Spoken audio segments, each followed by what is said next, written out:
தியேட்டர்ல பீச்ல எல்லாம் சாப்பிடுற பாப்கார்ன் வந்து வீட்லயே நம்ம எப்படி ஈஸியா செய்யறது அப்படிங்கறத நான் உங்களுக்கு காமிக்கேன். இப்போ அதுக்கு வந்து ஒரு 100 கிராம் அளவுக்கு சோளம் எடுத்து வச்சிருக்கேன். இந்த சோளம் வந்து சின்ன பொடிசா இருக்கும். நம்ம வந்து சூப்பர் மார்க்கெட் இதுல எல்லாம் பாப்கார்ன் செய்யற சோளம்னு கேட்டாலே தருவாங்க.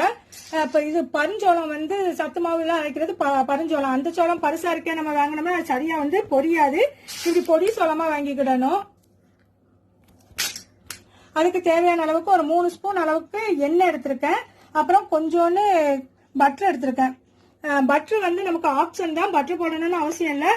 ரொம்ப வாசமா இருக்கும் அப்படிங்கறக்காக நான் இருந்ததுங்கிறக்காக கொஞ்சம் பட்டர் சேர்த்தேன். திருப்பி எண்ணெய் மட்டும் கூட கொஞ்சம் எடுத்துக்கோங்க, இல்லைன்னா குக்கர்ல ஒட்டி கீழே உள்ளது கருகுனாப்புல ஆயிரும். அதனால ஒரு 4 ஸ்பூன் அளவுக்கு நம்ம எண்ணெய் ஊத்திக்கிடணும். குக்கர் எடுத்து வச்சிருக்கேன், ஆனா நான் ஸ்டவ் இன்னும் பத்திக்கல. ஸ்டவ் பத்திக்கிறதுக்கு முன்னாலே இதுல எண்ணெயை ஊத்திக்கிடுவோம். தேவையான அளவுக்கு உப்பு சேர்த்துக்கிடலாம். உப்பு, உரைப்புக்கு தக்க கொஞ்சோண்டு வத்தத்தூள் சேர்த்துக்கிறேன்.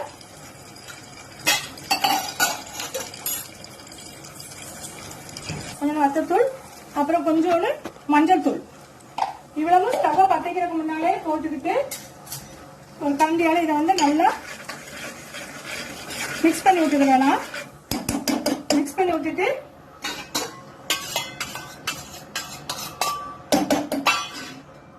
நல்லா மிக்ஸ் பண்ணி விட்டுட்டு இதுல இந்த பட்டரையும் போட்டுருவோம்.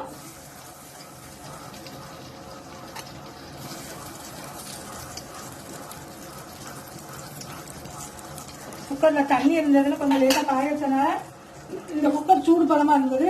நீங்க குக்கரை சூடுபடுத்தணும்னு அவசியம் இல்லை. இப்போ இது கூடயே சோளத்தையும் நான் போட்டுக்கிறேன். போட்டு ஒரு கிண்டிட்டு நல்லா கிண்டிட்டு இப்போ வந்து நம்ம ஸ்டவ்வை பத்த வச்சுக்கிடலாம்.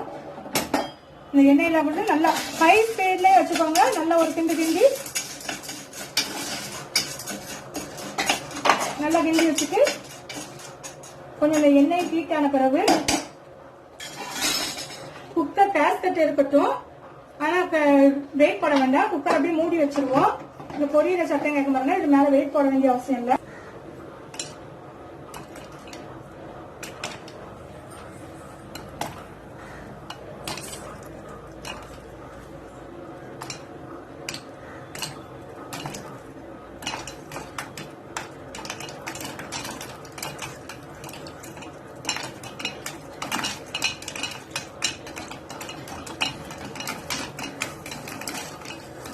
பாப்கார்ன் இப்ப வெடிக்குது. இந்த பொரியிற சத்தம் கேட்க, இந்த பொரியிற சத்தம் ஃபுல்லா அடங்கின உடனே நம்ம குக்கரை திறந்து பார்க்கலாம்.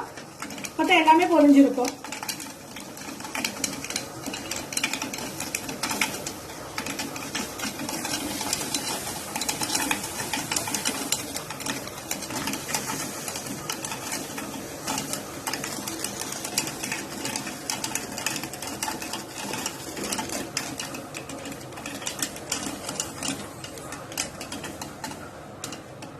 இப்போ பொரியிற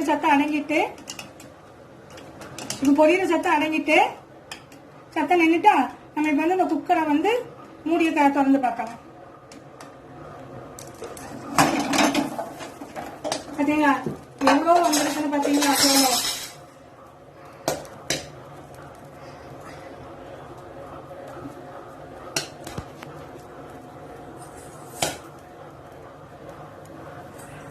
ஈஸியா எவ்வளவு பாப்கார்ன் வந்துட்டு பாத்தீங்களா? நான் ஒரு கிளாஸ் அளவுக்கு, அதாவது 100 கிராம் தான் இருக்கும். அந்த கிளாஸ் 100 கிராம் அளவுக்கு தான் போட்டேன். சோளம் எவ்வளவு பாப்கார்ன் வந்திருக்கு பாத்தீங்களா? ஈஸியா செஞ்சாச்சு வீட்லயே. பாத்தீங்களா 100 கிராம் சோளம் தான் நான் போட்டேன்.